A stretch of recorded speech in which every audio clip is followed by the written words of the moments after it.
자, 안녕하십니까. 하이퍼립입니다. 이번 시간에는 2022학년도 의과대학 입시 설명회를 하도록 하겠습니다. 의과대학은 대학도 많고, 그 다음에 이제 대학들마다 전형 방법도 매우 다양하죠. 그리고 이제 2022학년도는 전년도하고 다르게 정말 많은 요소들의 변화들이 있거든요. 그래서 한꺼번에 모든 내용들을 설명하기 좀 어렵고, 오늘서부터 해서 순차적으로 한 단계씩 진행을 합니다. 그래서 먼저 오늘 첫 시간에는 수능 최저 미반영 대학에 대해서 분석을 하도록 할 거예요. 그래서 아마 오늘서부터 진행하면 수능 최저 미반영 대학, 그 다음에 학생부 종합전형을 실시하는 학교, 학생부 교과 전형을 실시하는 학교, 또 지역인재 선발 전형에 대한 걸 해서 하나씩 순차적으로 내용을 좀 정리하면서 정리하도록 할 거고, 작년도에 제가 올려드렸었던 내용들이 있거든요. 영상을 보시게 되어지면 의과대학의 전반적인 이해를 좀 넓히실 수도 있는데, 지금 이제 촬영되어지는 내용들은 2022학년도 또 2021년도 입시 결과를 바탕으로 해서 2022학년도에 입시의 방향에 맞춰서 준비하니까 고등학교 예비 1학년 되시는 분들이나 2학년 되시는 분들 또는 3학년 되시는 분들은 지금서부터 저하고 이제 같이 영상을 진행하시면 도움이 되실 것 같고요. 의대뿐만 아니라 의대나 치대나 한의대나 약대에 대한 부분들도 지금서부터 해서 이제 하나씩 입시 요소들을 준비하면서 정리하도록 하고, 가급적이면 좀 더 객관적인 이야기를 하려고 해요. 너무나 지나치게 뭐 이성적으로 누가 버텼다고 하더라 라고 하는 약간 혹하는, 중심을 잃어버릴 수 있는 그런 얘기보다는 우리가 타당하게 합리적으로 이해하고 준비할 수 있는 그런 내용을 좀 담아서 진행해 보도록 하겠습니다. 자, 먼저 우리가 이제 2022학년도 들어가기 전에 가장 우리가 핵심적으로 먼저 꼭 이해하셔야 될 게 먼저 하나 있어서 먼저 설명을 드리면, 첫 번째는 2022학년도로 가면서 가나다군 정시지원의 군이동이 발생이 되어지죠. 아시죠? 서울대학교가 가군에 있다가 나군으로 이동을 하게 되어진데, 서울대는 2014년도에는 나군에 있다가 가군으로 이동을 했어요. 2015년도에. 그런데 2015년도에는 나군에 있다가 가군으로 이동을 하게 됐고, 내년부터 2022학년서부터 가군에서 나군으로 서울대가 이동하게 되고, 서울대가 이동하게 되어짐에 따라서 사실 거의 모든 대학의 피라미드 구조가 다 바뀌게 되는 거죠. 이렇게 되어지면 2022학년도 정시 원서 지원은 매우 복잡해질 수밖에 없어요. 그리고 더군다나 입시기관에서 예측이 불가능한 거죠. 왜냐하면 입시기관의 데이터라고 하는 것은 전년도 데이터를 기반으로 해서 앞으로의 일을 예측하는 건데, 이렇게 말씀드렸었던 것처럼 가나다군의 군 변화가 발생이 되어지면 사실 전년도의 데이터를 올해의 데이터에 반영을 시킬 수가 없는 거죠. 그렇기 때문에 사실상 원서 지원이 매우 복잡해질 가능성이 높고, 또 반대로 생각하면 그거를 잘 기회를 살리면 상당히 좋겠다라는 말씀이고요. 서울대학교가 지금 가군에 있다가 나군으로 이동하게 되어진 거는 표면적으로 얘기할 때 2022년도부터 원래는 수시에서만 선발하던 미술이나 음악대학이 정시에서 선발하게 되어짐에 따라서 가군에 위치할 경우에는 결국 실기를 실시할 수 있을 만한 전형적인 기간이 짧다. 그 이유로서 나군으로 이동했다. 서울대가 나군으로 이동하게 되어짐에 따라서 연대나 고대가 가군으로 이동하게 된다. 이건데 아마 제가 볼 때는 이런 얘기들은 사실 표면적인 얘기일 뿐일 것 같고, 서로 대학들 간에 협의된 이유가 있을 게죠. 다 군이동을 하는 나름대로의 이유와 전략들이 있을 거라고 생각이 되어지는데, 어찌됐든 간에 대학들이 군이동을 진행하게 되어짐에 따라서 학생들에게 어떤 이점이나 학부모들을 줄지는 모르겠지만 학생과 학부모에게 주는 이점은 사실은 그냥 약간 혼란스러움, 이거밖에 없는데, 내년도 입시를 우리가 잘 준비하게 되어지면 잘 준비하신 분들에게는 좋은 기회가 될 수 있어요. 그렇기 때문에 입시에 대해서 조금 더 저하고 같이 연구하고 준비하시면 도움이 될 것 같습니다. 또 하나의 특징은 뭐냐면 정시 모집에서 내신을 반영한다. 이 부분은 제가 예전서부터 꼭 말씀을 드렸었던 부분이긴 한데, 우리가 수시에서 선발하는 비율이 77%고 정시에서 선발하는 비율이 23%였어요. 종전에는. 수시에서는 77%를 선발하다 보니까 모집 인원이 많잖아요. 그러니까 그걸 단일 전형으로 하지 않고 77%가 되다 보니까 학생부 교과 전형도 있고 학생부 종합 전형도 있고 논술 전형의 실기나 특기자 전형이 세분화되어졌던 거죠. 대신 정시는 23%의 비율의 적은 인원이다 보니까 대부분이 수능 중심의 선발을 했단 말이에요. 그런데 2022학년도 당장 올해부터 대부분의 주요 대학들이 정시에서 선발하는 비율이 약 40% 정도 돼요. 수도권 쪽은 서울 중심으로. 그러다 보니까 결국 정시의 모집 인원이 많아지게 되어지면 정시의 전형이 세분화될 가능성이 높아요. 세분화될. 그렇기 때문에 서울대학교에서 2023학년도부터 시작해서 정시에서 내신 성적을 반영한다는 거거든요. 이렇게 되어지면 서울대만 그런 게 아니라 다른 대부분의 대학들이 그렇게 될 가능성이 높죠.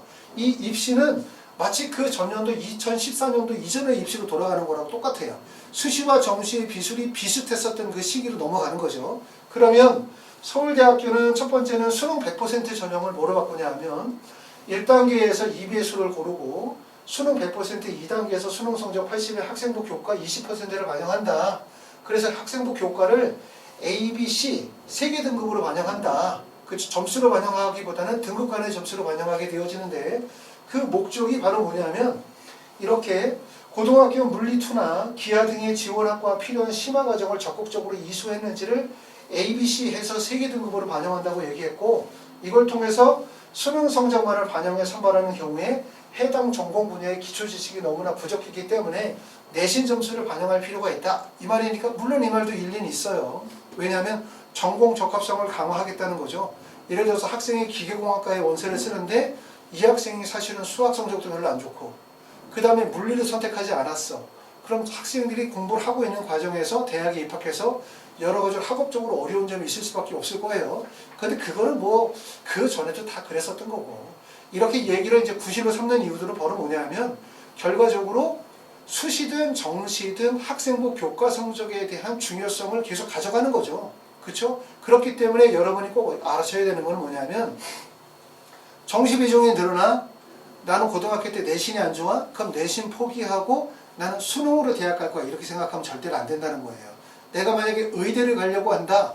그럼 내신 성적이 수시로 가게 되어질 때 예를 들어서 뭐 1.7 이내, 1.5 이내 정도의 내신 성적이 필요하다고 예를 들어 가정을 두면 그럼 만약에 내가 2점대가 안 되면 1점대가 아니고 2점대 초중반이라면 나는 결국은 수시로 의대를 못 가니까 내신 포기하고 그냥 무조건 수능 공부해야지 라고 생각하지 마시고 1.5나 1.7 이내 정도가 되어졌었을 때 그 성적으로 수시로 의대를 갈 수 있다면 2점대 초반이나 중반이 되어졌을 때는 정시 지원하게 되어질 때 지금 보시는 것처럼 서울대학교 정시 모집에서 2단계에서 학생부 교과가 반영이 되어지거나 그 다음에 지원학과에 대한 전공 적합성을 고려한다라는 점 그 다음에 전형적으로 지역균형 전형이 선설이 되어지고 지역균형 전형 같은 경우는 수능 60%의 교과 성적이 40%가 반영이 되어진다는 점 이 점을 고려하셔야 돼요. 그러니까 내신이 첫 번째는 내신 성적이 우수하면 어떻게?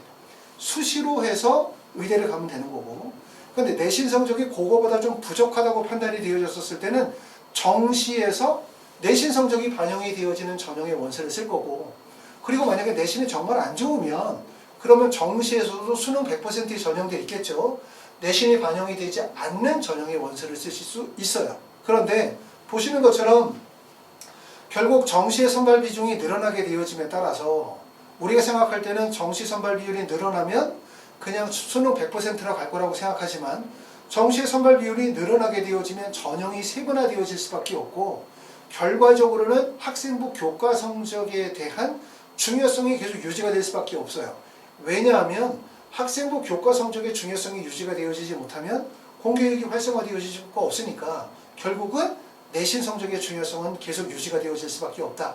이거기 때문에 잘못된 생각하셔가지고 내신 성적 안 좋으니까 수능으로 대학 가야지라고 생각하시면 안 되고 첫 번째는 내신 성적이 좋으면 수시를 가는 거고 내신 성적이 조금 안 좋으면 정시에서 내신이 반영이 되는 전형으로 갈 거고 그리고 그거보다 내신이 더 안 좋으면 어쩔 수 없이 그때는 정시로 원서를 쓰셔야 되는 거죠. 그쵸? 자, 그 점에 대해서 먼저 말씀을 드리고 자, 하나씩 정리해 보도록 하겠습니다. 미반영 대학에 대해서 정리를 하는데 미반영 대학은 2022학년도니까 아마 이렇게 확정이 되어지면 이게 2022학년도만 가는 게 아니라 22, 23, 24학년도까지는 큰 변화 없이 갈 가능성이 높아요. 2022학년대 수능체제를 미반영하는 학교는 서울대, 성균관대, 고려대, 한양대, 중앙대, 그 다음에 인하대, 순천향대, 강원대, 그 다음에 충북대까지가 학생부 종합전형에서 수능체제를 미반영한 학교고 학생부 교과에서는 연세대학교 교과 추천형, 건양대학교 일반 면접, 지역인재 전형에서는 순천향대 종합하고 건양대 지역인재 전형이 수능체제를 반영하지 않아요.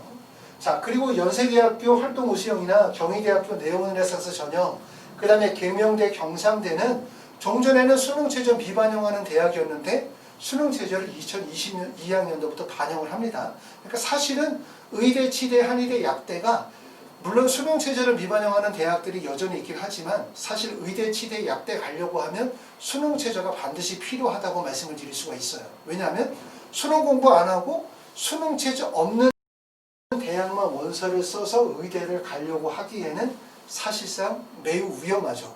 그렇죠? 경쟁이 되게 과속화되어질 가능성도 높기 때문에 결국은 고등학교의 유형과 관계없이 대부분 다 수능 공부를 해야 되는 게 핵심이라고 말씀을 드릴 수가 있습니다. 자, 건양대 같은 경우는 특징적인 부분이 뭐냐면 2021학년도에는 전형이 학생부 교과의 일반 체제에서 14명을 뽑았어요. 그게 2022학년도는 10명으로 인원이 4명이 줄었는데, 자, 지역교과 5명, 지역 체제에서 15명을 뽑는데 학생부 교과 일반 면접 전형이 신설된 거죠. 여기서 5명을 뽑게 되고 지역 체제에서 15명에서 10명, 5명 줄었고 지역 면접 전형에서 10명이 늘었으니까 결과적으로 건양대는 수능 체제가 없는 인원이 5명에서 15명으로 늘었어요. 물론 요거는 지역 인재가 는 경우이기 때문에 지역 인재의 모든 학생들이 해당이 되진 않겠죠. 자, 그럼 오늘은 여기에 해당이 되는 학교들에 대해서 중점적으로 정리를 해보겠습니다. 어떻게 입시의 변화가 있는지. 자, 해당하는 학교들은 여기서 보시는 것처럼 서울대부터 건양대까지가 있어요. 지금 보시는 것처럼 대부분의 학교들이 뽑는 전형이 학생부 교과 전형에서 학생을 뽑는 전형은 지금 보시는 것처럼 인하대, 순천향대, 강원대, 충북대 쪽에서는 학생부 교과 전형의 학생들을 많이 선발하게 되어지고 그 다음에 서울대, 성균관대, 한양대, 중앙대는 학생부 교과 전형에서 의대를 선발하진 않아요. 그리고 학생부 종합 전형에서 대부분 상위권 대학에서는 학생부 종합 전형을 선발하고 있고 그 다음에 논술 전형은 많이 축소가 되어졌기 때문에 서울대, 연세대, 성균관대, 고려대, 그 다음에 순천향대 등등 나머지 대학들은 순천향대는 논술이 없죠. 이런 대학들은 논술 전형을 실시하지 않고 논술에서 뽑는 인원이 한양대, 중앙대, 인하대인데 대부분 다 전년도보다 모집 인원이 줄었습니다. 아마 요거는 2023, 2024로 가게 되어지면 논술 전형으로 선발하는 학생들의 숫자는 더 줄어들 가능성이 높아 보여요. 그러니까 입시는 결국 그거죠. 수시는 학생부 교과와 종합전형, 그리고 정시는 수능, 그리고 플러스 교과 이렇게 반영이 된다고 보시면 될 것 같아요. 자, 그 다음에 정시 선발 인원은 거의 모든 대학들이 모집 인원이 조금씩 다 늘었기 때문에 2022학년도 입시 핵심은 결국은 뭐냐면 학생부 교과 비중의 강화, 그 다음에 두 번째는 학생부 종합전형의 축소, 그 다음에 지역균형 전형의 증대, 그 다음에 정시 모집 인원의 확대, 여기에 포인트를 두시게 되어지면 거의 모든 대학들이 유사한 변화를 보여주고 있습니다. 자, 그럼 대학별로 세부적인 내용에 대해서 한번 보도록 할게요. 서울대학교는 지금 보시는 것처럼 학생부 종합전형에서 40명과 65명을 뽑는데 40명을 선발하는 것은 지역균형 전형이고 65명을 선발하는 것은 일반 전형인데요. 지역균형 전형은 전년도에 37명을 선발하다가 40명으로 늘렸어요. 그러니까 늘어나는 전형이 학생부 교과, 지역균형 전형은 모집 인원이 늘어나는 거고 학생부 종합전형 일반 전형은 68명에서 65명으로 3명이 줄었습니다. 그리고 저소득 하나, 농어촌 하나, 그 다음에 정시에서는 30명 모집 인원의 변동이 없습니다. 그렇기 때문에 결국은 서울대학교의 모집 인원은 지역균형 전형의 모집 인원이 3명이 늘고 일반 전형의 인원이 3명이 줄었다. 이게 가장 큰 특징으로 보실 수 있을 것 같고요. 연세대학교는 전형의 변화가 크죠. 아시는 것처럼 연세대학교는 종전에는 학생부 교과 추천형이라는 전형이 28명에서 22명으로 바뀌었는데 학생부 교과 추천형은 아시는 것처럼 원래는 학생부 종합 면접형이었어요. 이게 학생부 종합이 학생부 교과로 바뀐 거죠. 바뀌면서 1단계에서는 3배수에서 5배수로 배수를 크게 두고 교과 성적 100%에다가 2단계에서 1단계 성적 60에 면접 40%니까 결국은 전년도의 입시 결과를 그대로 반영할 수는 없어요. 물론 2021년도부터는 전형이 바뀌었기 때문에 볼 수 있지만 2020년도의 입시 결과를 그대로 반영할 수 없다. 다시 말하면 대학의 전형 방식이 바뀌게 되어지면 전년도의 경쟁률, 전년도의 등급 컷 그거를 그대로 이해하시면 안 되고 결국 전형의 변화에 따라서 변화가 이루어질 거라고 생각하시면 될 것 같습니다. 그리고 특징적인 거는 활동 우수형 같은 경우도 되게 특징적이죠. 활동 우수형은 수능 최저가 없었기 때문에 아마 상위권 학생들 또는 뭐 고등학교 유형상 활동의 우수성을 많이 강조할 수 있는 학생들이 연세대학교에 많이 원서를 썼는데 연세대학교 활동 우수형이 올해부터 수능 최저가 반영이 되는 거예요. 그래서 국어나 수학은 미적분이나 기하 중에서 태기를 하게 되어지고 한 과목을 포함하여 1등급 2개 이상, 영어는 3등급, 한국사 4등급을 해서 수능 최저를 반영하고 있기 때문에 수능 최저가 있고요. 그 다음에 정시에서 수능 성적을 산출하는 방식에서는 뭐냐면 점차적으로 이제 의대도 면접을 실시하는 학교들이 많죠. 지금 현재 의대 중에서 면접을 실시하는 학교들이 서울대, 연세대, 그 다음에 고려대학교, 그 다음에 카톨릭대학교, 울산대, 아주대학교, 그 다음에 카톨릭 관동대학교가 정시에서 면접을 실시하고 있어요. 그 중에서 점수를 반영하는 학교는 지금 아주대학교만 점수를 반영하고 있는데 2022학년도에는 지금 보시는 것처럼 연세대학교도 성적 산출 미반영 과제에서 어떻게 얻겠냐면 1단계에서는 수능이 910점, 그리고 2단계에서 수능 910점에다가 면접이 100점이 반영이 되어지기 때문에 면접이 강화되는 거죠. 전체적인 입시에서 가장 강조되는 포인트는 결국은 면접이에요.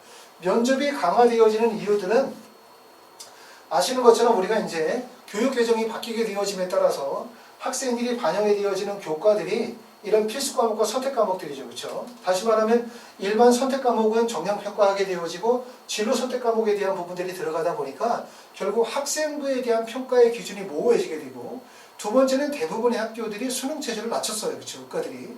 그러다 보니까 결국 1단계 배수를 조금 더 크게 가져간다. 1단계 배수를 크게 가져간다는 얘기는 결국은 1단계를 통과할 가능성이 높아지니까 좋은 점도 있는데 또 반대로 생각해보면 결국은 1단계를 통과하고 난 다음에 면접의 경쟁이 치열해질 가능성이 매우 높다. 그렇기 때문에 면접에 대한 대비가 반드시 필요할 것이다 라고 말씀을 드릴 수가 있을 것 같아요.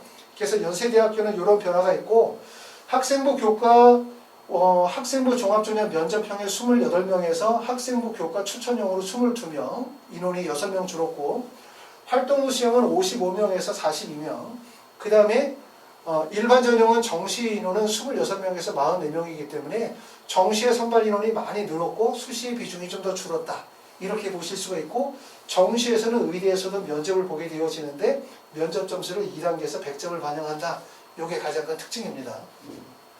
성균관대학교는 지금 보시는 것처럼 학생부 교과 100% 반영하게 되어지는데 교과 반영이 대부분 공통과목 및 일반 선택과목, 정량평가할 수 있는 과목에 대해서는 80% 반영하고 진로 선택과목 및 전문 교과 과목 정성평가에 대해서 20%를 반영하게 되어지는데 이렇게 이제 교육과정이 바뀌게 되어짐에 따라서 예전에는 자연계가 국어, 영어, 수학, 과탐만 반영하던 학교들이 많았는데 최근에 2022학년도에는 국어, 영어, 수학, 과탐을 반영하는 학교들도 있지만 전교과를 반영하는 학교들이 좀 더 늘은 것 같고요. 그 다음에 고등학교 1학년, 2학년, 3학년을 반영 비율에 따라서 반영을 하는 방식에서 대부분 그냥 학년 구분 없이 100%를 반영하는 내신 성적의 산출 방법들이 여러 대학들에서 눈에 띕니다. 그렇죠? 고려대학교는 지금 전형의 변화가 어떻게 이루어지냐면 학생부 교과 학교 추천이 34명에서 30명으로 바뀌게 되어지고 그리고 전형의 방식이 종전에는 교과 60%의 서류 20, 면접 20%의 일괄 합산 방식이었는데 이 방식이 어떻게 되면 교과 80%의 서류 20%로 교과 반영 비율이 60%에서 80%로 늘어났어요. 그리고 고려대학교는 2022학년서부터 자기소개서를 폐지합니다. 2022학년도부터는 적성고사는 당연히 폐지가 되어지고 교사 추천서나 추천서가 다 폐지가 되어지죠.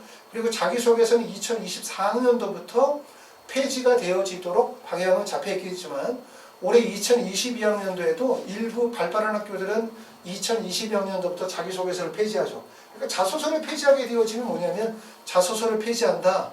그 다음에 수능 최저학력 기준을 낮춘다. 그 다음에 아까 얘기했었던 것처럼 교과에 반영하는 교과 범위가 넓어진다. 라고 하면은 결국은 서류평가만으로 합격생을 쉽게 가려내기가 쉽지 않은 거죠. 그러다 보니까 대학들이 어떻게 돼? 면접을 강화시켜 나가는 거예요. 그렇죠? 왜냐하면 브라인드 서류평가다, 브라인드 면접이다 라고 하는 것들처럼 대입의 공정성의 강화 방안들 또는 고교 서열화를 완화하기 위한 이런 방안들을 통해서 대학의 입장에서 볼 때는 서류평가를 통해서 학생에 대한 정확한 학력의 높낮이를 평가했었는데 그런 것들이 좀 어려워지다 보니까 결국은 면접고사가 활성화되어질 가능성이 높다라는 점이죠. 그런데 아마 올해도 2022학년도도 면접은 그렇게 쉽진 않을 거예요. 왜냐하면 코로나가 영향을 미칠 가능성이 높기 때문에 면접의 반영 비율은 높지만 실제 2022학년도의 면접도 작년에 진행했었던 것처럼 동영상 업로드 방식으로 진행하는 학교들도 있을 거고 또는 대학에서 진행할 때 결국은 비대면 면접을 해서 녹화 면접을 진행하는 학교들도 있고 그렇게 되어지면 면접의 방식이 어떻든지 간에 면접 시간도 줄고 면접의 비중도 줄고 그렇기 때문에 면접의 영향력은 모집 요강에 나타나는 것만큼 그렇게 크지 않을 수가 있다. 이런 점들입니다. 자, 고려대학교는 그렇게 모집 인원의 변화가 있고 학생부 종합 학업 우수형 같은 경우는 34명 뽑다가 36명으로 모집 인원이 늘었고 배수는 5배수에서 6배로 늘렸어요. 그렇죠? 배수가 늘었고요. 계열 적합성은 18명에서 15명을 선발하게 되어지는데 계열 적합성은 아시는 것처럼 이제 특기자 전형에서 계열 적합성으로 바뀌었다고 볼 수 있고 수능 체제를 반영하지 않습니다. 서류 100%, 그 다음에 2단계에서 1단계 성적 60에 면접이 40%인데 수능 체제 반영하지 않고요. 정시에서는 20명을 선발하다가 25명으로 선발 비율을 늘렸습니다. 그렇기 때문에 사실 상위권 대학에서 내신 성적이 우수한 일반계 고등학교 학생들이 진학할 수 있는 의대는 연세대학교하고 그 다음에 고려대, 그 다음에 서울대학교 지역규정 선발 전형이라고 보시면 되겠죠. 그리고 이제 뒷장으로 넘어가면 카톨릭 대학교 당연히 학교단 추천 전형이 있을 겁니다. 한양대를 보게 되어지면 한양대는 사실 모집 인원의 변화가 없어요. 그냥 학생부 종합 전형에서 36명, 고려인교회 3명, 논술 전형에 9명을 선발하다가 8명으로 줄였고 일반 선발은 62명에서 64명으로 아무래도 이제 64명 정도 되어지면 정시에서 의대를 선발하는 학교 중에서 상당히 많은 모집 인원을 가지고 있는 대학이라고 볼 수가 있습니다. 그렇기 때문에 정시 지원에서는 대부분 학생들이 한양대에 원서를 쓰는 학생들이 상당히 많죠. 그렇죠? 왜냐하면 모집 인원이 많고 모집 인원이 많으니까 그만큼 이제 안정적이라고 판단이 되어지기 때문에 한양대에서 적정 안정 지원을 하면서 상향 계획을 세우시는 분들이거나 아니면 다른 분에서는 경희대학교가 한양대학교가 서로 비슷한 구조를 가지고 있는 대학이라고 말씀을 드릴 수가 있어요. 자, 한양대는 그런데 모집 인원에서는 별로 변화가 없지만 세부적인 내용에서는 2022학년도에 많은 변화가 있어요. 특히 한양대 모집 인원이 논술 전형이 373명에서 241명으로 바뀌었죠. 보통 한양대가 대부분 입시 변화에 가장 빠르게 반영하는 학교다. 반응하는 학교다. 이렇게 보실 수가 있고요. 그러다 보니까 논술 인원이 373명에서 241명으로 감소됐고 글로벌 인재 전형은 폐지가 되었죠. 일종의 이제 특기자 전형이라고 해서 이런 전형들이 이제 폐지가 되어지도록 하게 되어짐에 따라서 글로벌 인재 전형이 폐지가 되어지면 해외 고등학교 졸업자들이거나 아니면 국내에 공부하시는 분들 중에서도 외고나 자사고에 다니시는 분들이 대부분 여기 많이 지원하셨는데 전형이 좀 더 바뀌게 되어짐에 따라서 유리함이 좀 없어졌다. 이렇게 보실 수 있고요.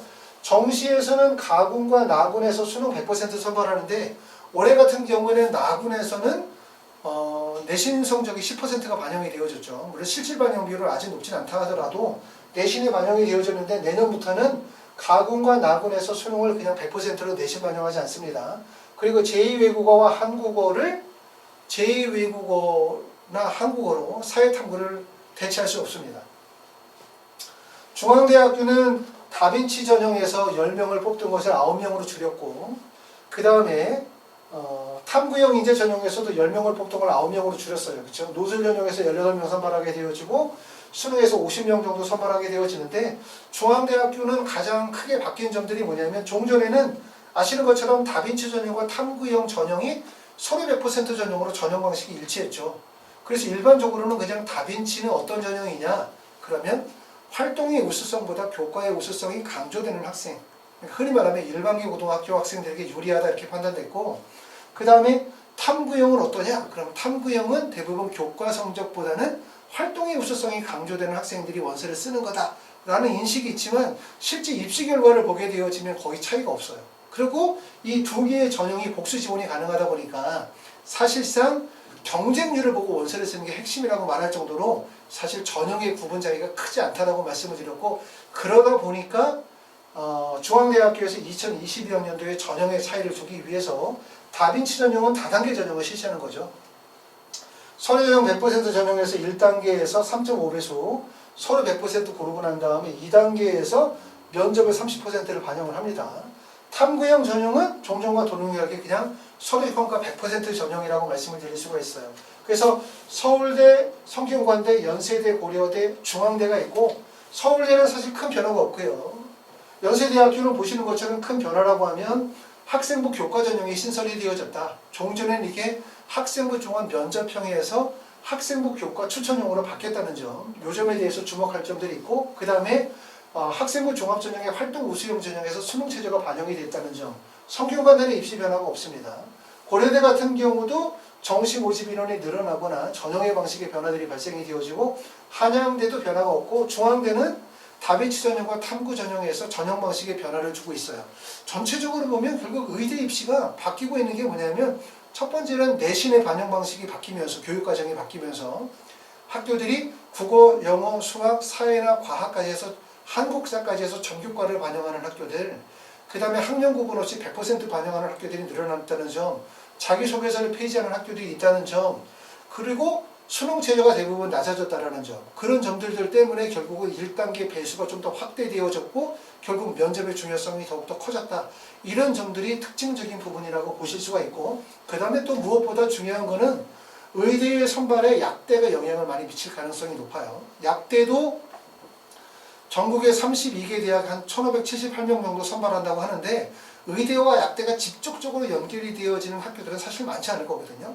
대부분 연결되어질 수 있는 학교가 서울대학교, 연세대학교, 그 다음에 중앙대, 경희대 정도는 아마 의대의 라인과 연결이 되어질 가능성이 있겠죠. 그 밑에 있는 대학들은 대부분 지방에 있는 대학들이기 때문에 지방에 있는 치대와 지방에 있는 한의대, 약대를 교차해서 원서를 쓸 가능성이 있다면 결국은 많은 수의 모집 인원이 약대에서 발생이 되다 보니까 의대의 경쟁률이나 의대의 입시 결과에도 어느 정도 영향을 미칠 수 있는 것은 분명해요.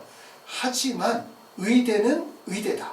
다시 말하면 뭐냐면 학생 수가 줄고 약대가 들어오고 경쟁률이 완화되어진다 하더라도 의대의 입시가 결코 쉬워지지는 않을 것이다라는 점을 꼭 알아두셔야 되기 때문에 결국은 의대와 일반 대학의 차이는 사실 별로 없어요.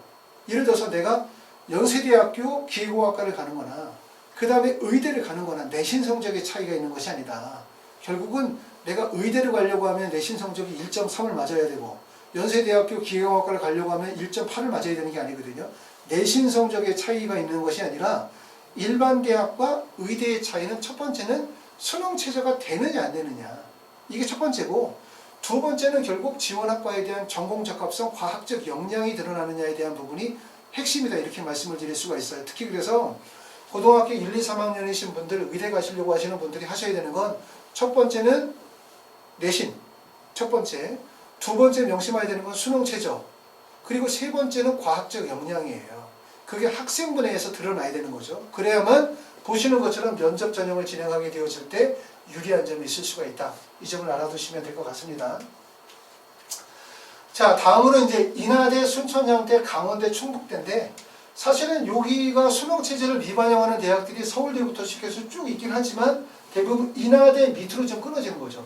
순천향대, 강원대, 충북대, 건양대는 학생부 종합전형이라 하더라도 결국은 교과 성적이 대부분 우수한 학생들이 선발이 되어진다는 점을 꼭 알아두실 필요가 있고, 인하대 위쪽과 아래가 지원하는 학생들의 고등학교 유형으로 어느 정도 구분이 되어진다는 점도 알아두실 필요가 있습니다. 올해는 특히 이제 아시는 것처럼 뭐 브라인드 서류 면접 많이 과장이 되게 얘기하다 보니까 또 이제 그 부분에 대해서 학부모님들이 각자 유리하게 생각하시는 경우도 있어요. 어떤 분들은 브라인드 서류 면접하고 브라인드 서류 평가하고 브라인드 면접을 진행한다고 하니까 이제 고등학교에 다 필요 없다 라고 생각하시는 분들도 계시고, 또 어떤 분들은 그렇지 않다, 그렇다 하더라도 자사고나 특목고, 과학고가 유리할 수밖에 없다 이렇게 얘기하시는 분들도 계시는데, 실제 1단계 합격한 학생들 또는 최종 합격하는 학생들을 보게 되어지면 결국 전체적인 입시의 변화가 고등학교 서열이 완화가 되어지고 내신 중심으로 선발하는 전형으로 가다 보니까 결국 전년도보다는 고등학교의 서열화가 완화가 되어진 것은 맞는 것 같아요. 완화가 되어진 건 맞는 것 같아요. 그렇다고 해서 그게 고등학교의 어떤 유형이라는 것이 의미가 없어졌다고 하거나 아니면 말씀드렸었던 것처럼 무조건 내신으로 뽑는다 라고 판단하기에는 좀 어렵다. 단지 고교 서열화가 완화가 되어졌다라는 정도로 이해하시는 게 좋으실 것 같습니다. 인하대학교는 지금 보면 전형의 변화는 사실 별로 없어요. 인하대학교는 인해 인재 전형에서 15명을 선발하고 학생부 교과 전형에서는 15명에서 10명, 논술 전형이 2명이 늘었습니다. 12명. 그리고 이제 정시에서 9명을 선발하다가 12명을 선발하게 되어지죠. 그리고 전형 방식을 보게 되어지니까 국어, 영어, 수학, 과학. 그러니까 학생부 반영하는 교과는 국어, 영어, 수학, 과학 교과 전학년 100%를 반영하게 되어지고 학년별이나 학기별 가중치 없이 그냥 100%를 반영하게 되어집니다. 인하대학교는 크게 전형의 변화는 없다. 이렇게 보시면 되고요. 순천향대학교는 학생부 교과에서 21명을 뽑았는데 학생부 교과에서 20명을 뽑고요. 지역인재 전형에서 21명, 그 다음에 학생부 종합전형에 6명, 지역인재 전형에서 7명, 차상위에서 2명, 농어촌에서 2명 뽑고 정시에서는 38명 정도 선발하게 되어집니다. 학생부 종합에서는 6명을 선발하게 되어지는데 지금 보시는 것처럼 일단 자기소개서를 폐지해요. 고려대와 마찬가지로 올해는 자소서가 들어가지 않고 1단계에서는 서류 100%에 면접에 30% 하면서 수능 체제를 미반영하는 전형입니다. 6명 선발하게 되고요. 그 다음에 학생부 반영은 석차 등급이 표기가 되어지지 않은 경우에 석차 100분의 1을 계산하여 석차 등급으로 환산하게 되어지고 고등학교 1, 2, 3학년 100%를 반영을 합니다.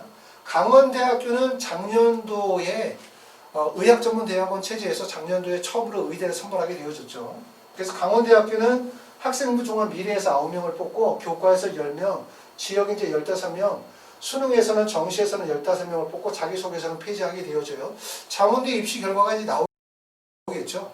아마 이제 지금 아직 1월이니까 한 4월 정도 되어지면 강원대학교 입시 결과가 나오면 실제 강원대가 처음으로 의대가 편입이 되어졌는데 어떤 학생들이 지원을 하게 되어졌는지 또 합격생의 내신 등급 컷은 어느 정도 형성이 되어졌는지를 우리가 판단할 수 있는데 아까도 말씀드렸던 것처럼 강원대는 순천향대, 강원대, 충북대, 건양대가 비슷한 부류라고 보시면 돼요. 그러니까 수능 체제를 미반영하는 의대들이 학생부 종합전형에 둘로 나눠진다고 보시면 되죠. 학생부 종합전형에서 활동의 우수성을 많이 강조하는 고등학교, 대학의 유형이 있고 그 다음에 학생부 종합전형이라 하더라도 교과 중심의 반영을 가져가는 대학들이 있다. 이렇게 보시면 될 것 같습니다. 그렇기 때문에 아마 강원대학교는 학생부 종합전형 미래형이라 하더라도 실제로 합격한 학생들의 내신폭은 높을 가능성이 높아요. 내신 성적은. 그렇게 보여지고요.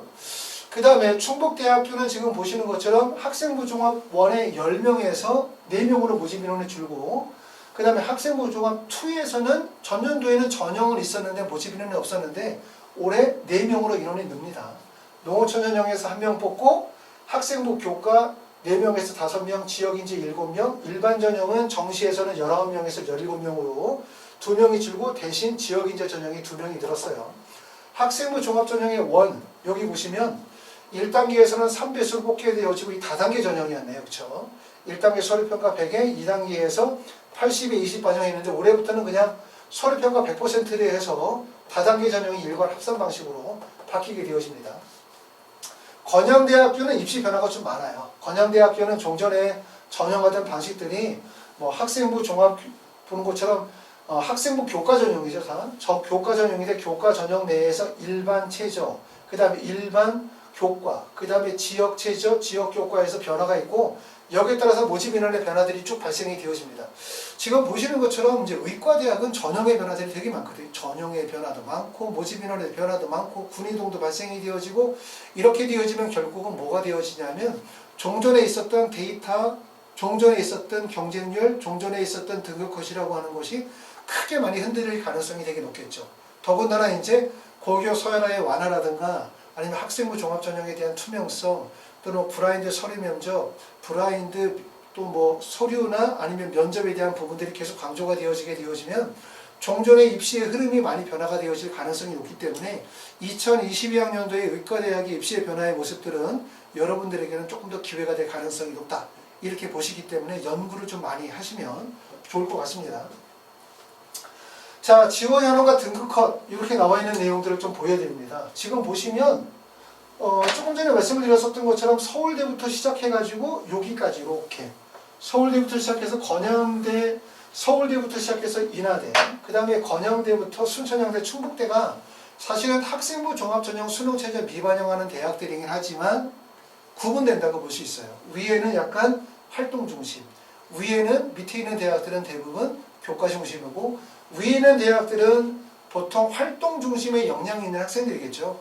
자사고나 특목고나 과학고 학생들 중에서도 또는 일반계 고등학교 학생들 중에서도 활동 역량이 강조되어질 학생들 또는 아래에 있는 학생들은 활동의 역량들보다는 교과 성적의 우수성이 있는 학생들이 대부분 지원하게 되어지는데 지금 보시게 되어지면 연세대학교 활동 우수형 같은 경우는 교과 평균이 1.53에서 1.55 정도, 그 다음에 중앙대 다빈치 같은 경우는 2020년도에는 1.88이기 때문에 1.80이니까 아까 말씀드렸던 것처럼 다빈치가 탐구형의 사실은 전형의 차이가 거의 없다고 볼 수 있어요. 그냥 기본적인 차이는 경쟁률의 차이뿐이다 라고 말씀을 드릴 수 있고, 그러다 보니까 2022학년도에 다빈치 전형을 다단계 전형으로 진행하고 탐구형 전형을 서류평가 전형으로 해서 전형의 변화를 주지 않았나 라는 생각이 되어지고요. 인하대 같은 경우는 내신 성적의 등급컷이 1.74에서 1.58 정도, 요 정도의 성적대를 보시면 됩니다. 여기에 나와 있는 내용은 이렇게 나와 있는데 이거를 너무 자꾸 항상 입시를 보시게 되어질 때 주의하실 점들은 뭐냐면 나에게 유리한 방식으로 자꾸 접근하시면 안 되죠. 그러니까 이렇게 생각하시면 안 된다는 얘기예요. 나는 내신 성적이 1.5니까 그러니까 어디가 적합해? 봤더니 1.5면 중앙대 다빈치나 탐구형을 1.5로 갈 수 있겠어 라고 생각하시는 것은 좀 위험한 방식이라고 말씀을 드릴 수 있고, 이러한 교과 등급 컷이라든가 자료들은 어디서 나오는 거냐면 결국은 대학에서 발표하는 거잖아요.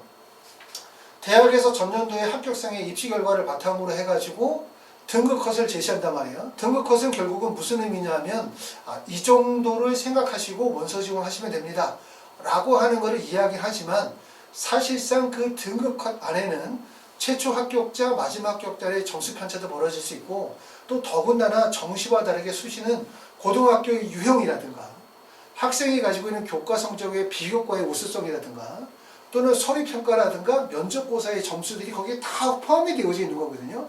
근데 그거를 단지 내신 성적만으로 이해하셔가지고 자신의 고등학교 유형, 자신이 가지고 있는 비교과 활동의 우수성, 출신 고등학교의 진학률 또는 면접이라든가 서류평가에 대한 부분 다 빼고 그냥 나는 고등학교 내신 성적이 1.7이니까 라고 생각하고 접근하시면 안 돼요. 그렇죠? 그러신 분들은 안 계실 것 같고, 아마 제가 이제 계속 영상에서 말씀을 드리기 때문에 제 유튜브를 계속 보시는 분들은 결국 의대를 갈 수 있는 과정에서 여러 가지 고등학교의 출신 유형이라든가 자신이 가지고 있는 교과와 비교과의 우수성들, 수능체제의 강점들, 여러 가지 평가 요소들을 통해서 결국은 종합적인 경쟁력을 바탕으로 해서 지원대학을 결정해야 된다는 것을 아실 거라고 생각이 되어집니다. 그렇기 때문에 이거를 교과 성적을 그대로 자꾸 믿으시면 안 돼요. 이거는 대학에서 발표하는 자료고 대학에서 발표하는 자료를 우리가 믿어야 하긴 하지만 곧대로 믿으시면 안 된다는 점을 꼭 알아두시면 되고, 그 다음에 아까도 말씀드렸던 것처럼 올해 입시가 의대 전형에 매우 유리하다, 이런 이유가 있다, 뭐 학생 수가 는다, 약대가 들어온다, 모집인원 는다, 뭐 여러 가지 이유가 있지만 의대는 의대다, 이걸 꼭 아셔야 돼요. 그렇기 때문에 결국은 의대, 치대, 한의대, 약대, 서울대, 연고대 중에서 최상위가 결국 의대고, 의대 중에서도 지금 보시는 것처럼 수능체제를 미반영하는 대학은 그 중에서 최고이기 때문에 사실 어느 정도의 스펙과 우수성을 갖춰야만 되는지는 우리가 상상에 맡길 수밖에 없는 거예요. 그렇기 때문에 철저한 준비가 이루어지셔야 된다는 점을 말씀을 드립니다.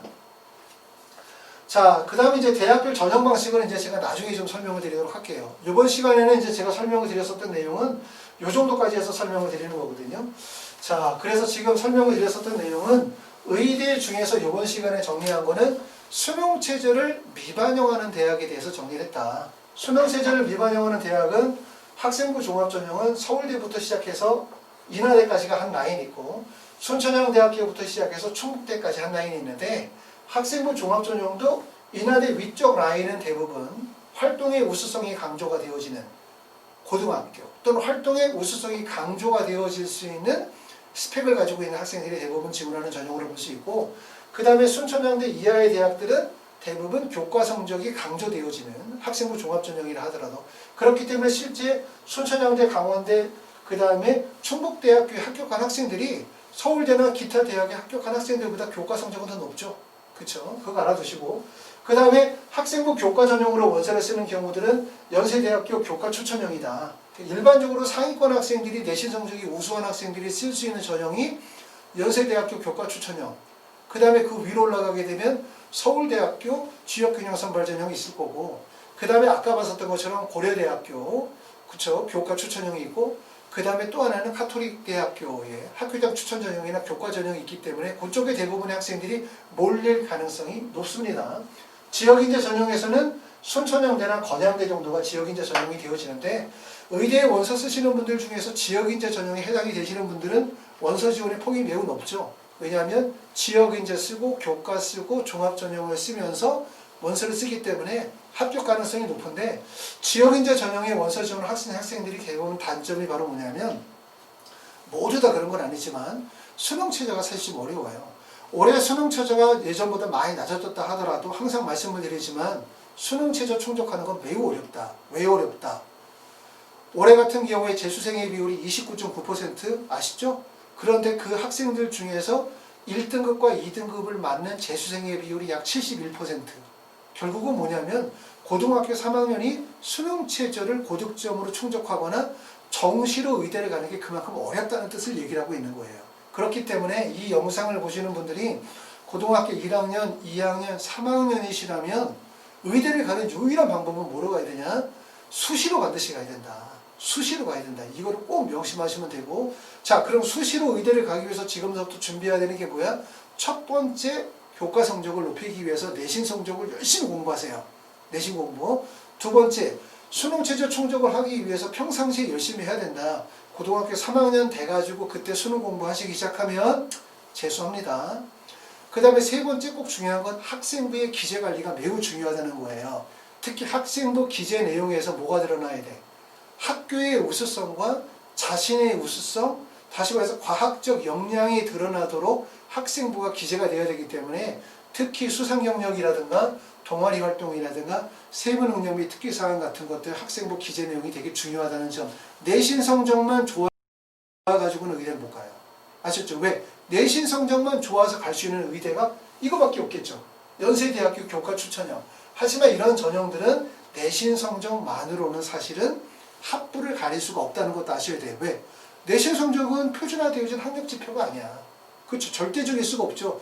A 고등학교의 내신 1.15와 B 고등학교의 내신 1.15를 동일하게 평가할 수 없죠. 왜? 여기는 300명이고 여기는 500명인데 또 여기는 자사고고 여기는 일반고인데 이런 거 따지면 결국은 내신의 절대적인 지표가 될 수 없다는 점을 아셔야 돼요. 그렇기 때문에 교과 성적뿐만 아니라 비교과 학생부에 대한 종합적인 기재 관리가 매우 중요하다는 점을 핵심으로 이해하시면 될 것 같습니다. 자, 그래서 이제 이번 시간에는 짧게 설명을 드렸고, 그 다음에 다음 시간에는 학생부 종합전형에 대해서 설명을 또 드리도록 하겠습니다. 자, 감사합니다. 고맙습니다.